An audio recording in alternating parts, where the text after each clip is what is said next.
दुनिया में एक ऐसा गांव जहां पर कभी जिंदगी थी लेकिन अब सिर्फ बची है खामोशी।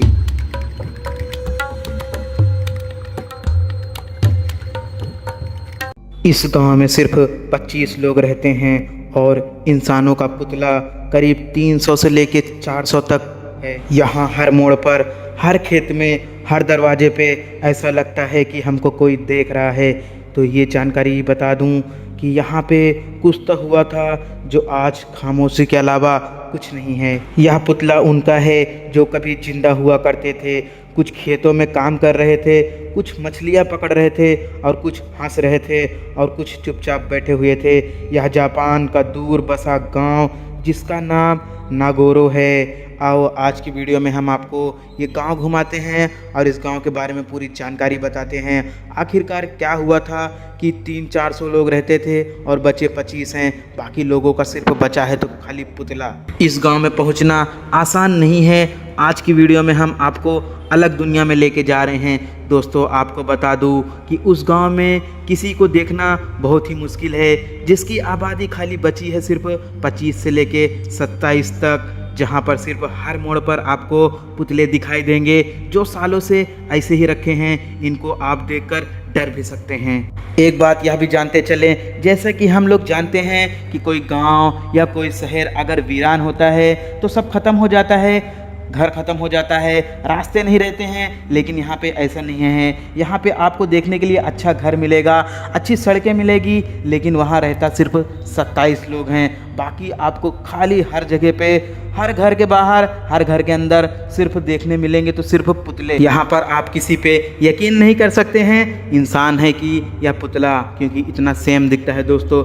यह कहानी 1950 की है। यहाँ पर आइनो टिसिकिमी नाम लड़की का जन्म होता है। जब इनका जन्म हुआ था यहाँ पर लोगों की पॉपुलेशन 400 से लेके 500 के बीच हुआ करती थी। यहाँ पर बहुत सारे लोग रहा करते थे। यहाँ पर प्राइमरी स्कूल, हॉस्पिटल हुआ करता था। लोग अपनी ज़िंदगी आसानी से बिताते थे।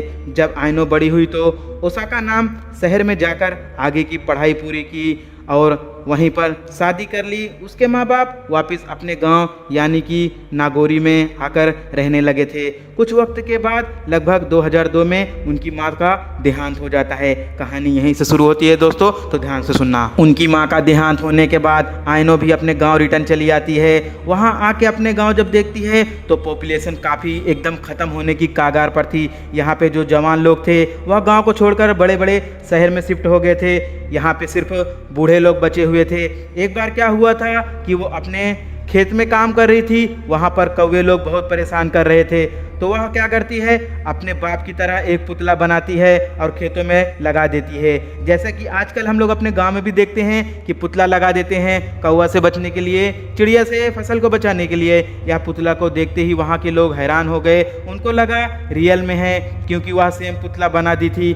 उसके बाद उसके दिमाग में एक बात आई कि जो इंसान जैसे जैसे मरता था उसका पुतला वैसा वैसा बनाने लगी। जैसा कि किसी को ज़्यादा खेतों में देखा जाता था तो उसका पुतला खेतों में बना दिया। जिसको ज़्यादा मछलियाँ पकड़ते देखती थी उसका पुतला वैसा बना दिया।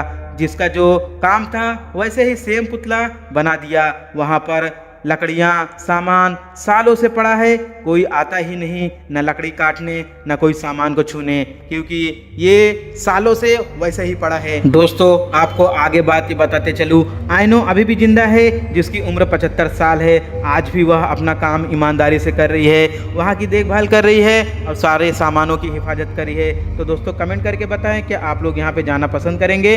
काफ़ी सारा रिसर्च सर्वे करने के बाद मुझे पता चला कि यहाँ पे जो लोग जाते हैं, टूरिस्ट लोग जाते हैं, उनका कहना है कि यहाँ पर इतना बेकार माहौल है, इतना मतलब डरावना माहौल है कि यहाँ पे दिन में भी डर लगता है। अगर आप सोचें कि आप वहाँ पे रात रुकते हैं तो आपकी हालत क्या होगी, क्योंकि ये लोग जिंदा थे और अभी जो मर गए हैं उनका पुतला सेम टू सेम बना के रखा जाता है। जो कि कोई कोई पुतला घर के बाहर तो कोई घर के अंदर, कोई जिम में, कोई खेत में, कोई मतलब नदियों के पास जो मछली पकड़ते थे, आपको वहाँ पे जाने के बाद सिर्फ आपको हर तरफ पुतले दिखाई देंगे जो कि सेम टू सेम इंसानों की तरह होते हैं। तो दोस्तों यह जानकारी आपको अच्छी लगी हो तो चैनल को सब्सक्राइब कर ले। और एक चीज़ और बताते चलूँ, अगर आपको ये जानना है कि यहाँ की पॉपुलेशन इतना कम क्यों हो गई थी तो कमेंट करें, वो भी पार्ट लाने की जल्दी कोशिश करूँगा। तो चलिए मिलते हैं किसी नेक्स्ट वीडियो में दोस्तों। जय हिंद, जय भारत।